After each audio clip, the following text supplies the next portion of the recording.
birthday, Kev! Happy birthday, Kev! This is Kev's Talk and Travel.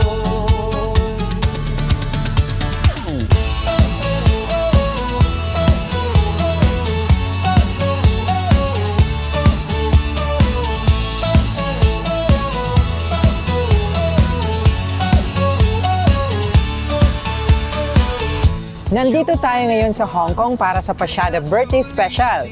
Kaya naman, tara! Pasyada kita! Maging masaya at gawing makulay ang buhay. Welcome to Asia's World City. Talk and Travel.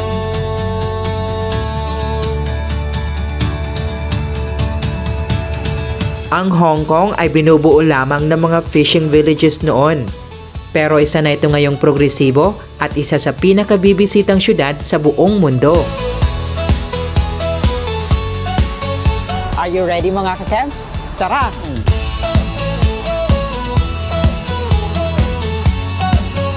Ang una nating dadaanan ay ang Hong Kong Convention and Exhibition Center. Dito, ginaganap ang karamihan sa mahalagang trade fairs sa Asia. Concerts, fashion shows, book fairs at marami pang iba. Sa harapan nito ay makikita ang watawat ng Hong Kong Special Administrative Region at ang watawat ng Republic of China. Makikita rin dito ang Golden Bohemia Square mula Beijing na sumisimbolo sa handover ceremony ng Hong Kong mula British to Chinese government noong 1997.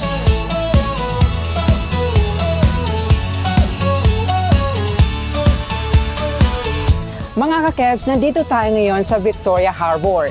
Isa sa pinakamalaking harbor sa buong mundo. You only live once, kaya sulitin na.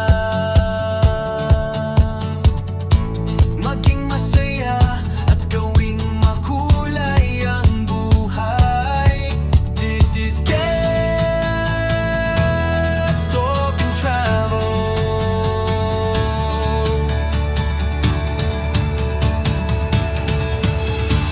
Dadaanan rin natin ang The Avenue of Stars. Dito, makikita ang bronze statue ng martial arts legend na si Bruce Lee.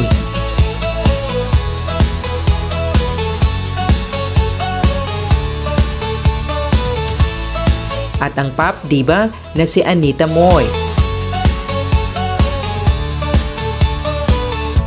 Kapuso at kapamilya. This is Kev's Talk and Travel. Tayo ngayon ay nasa Stubbs Road, paakyat upang makita ang kabuoang ganda ng syudad.